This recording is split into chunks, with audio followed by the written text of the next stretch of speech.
অনেক দিন আগের কথা, একটি ছোট্ট গ্রামে এক রহস্যময় ঘটনা ঘটেছিল। গ্রামের নাম ছিল শান্তিপুর। গ্রামের সবাই খুব সুখে শান্তিতে বসবাস করত। কিন্তু একদিন একটি নতুন পরিবার গ্রামে এসে বসবাস শুরু করল। সেই পরিবারের একমাত্র সন্তান ছিল একটি ছেলে, যার নাম ছিল অনিমেষ। অনিমেষ খুব শান্ত স্বভাবের ছিল, কিন্তু তার চোখে সবসময় একটি অদ্ভুত চাহনি দেখা যেত।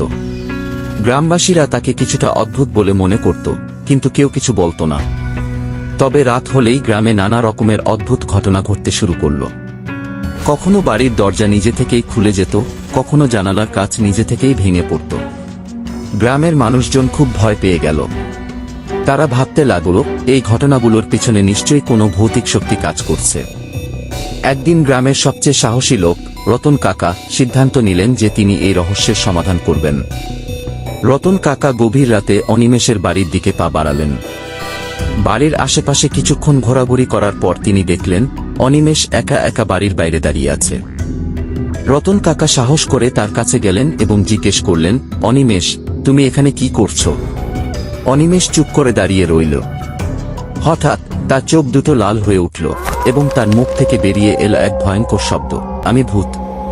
আমি এই গ্রামকে ধ্বংস করে দেব। রতন কাকা বুঝতে পারলেন যে অনিমেষ কোনো সাধারণ ছেলে নয়।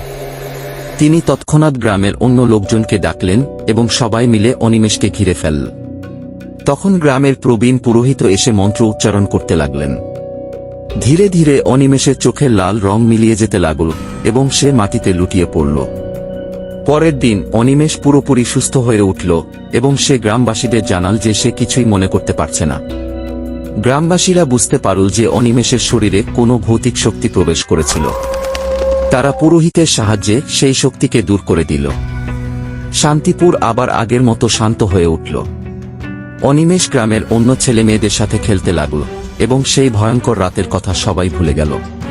তবে রতন কাকা কখনো ভুললেন না এবং মাঝে মাঝে গ্রামের ছোটদের সেই রাতের গল্প শোনাতেন, যেন তারা কখনো অজানা ভৌতিক শক্তির প্রতি আকৃষ্ট না হয়।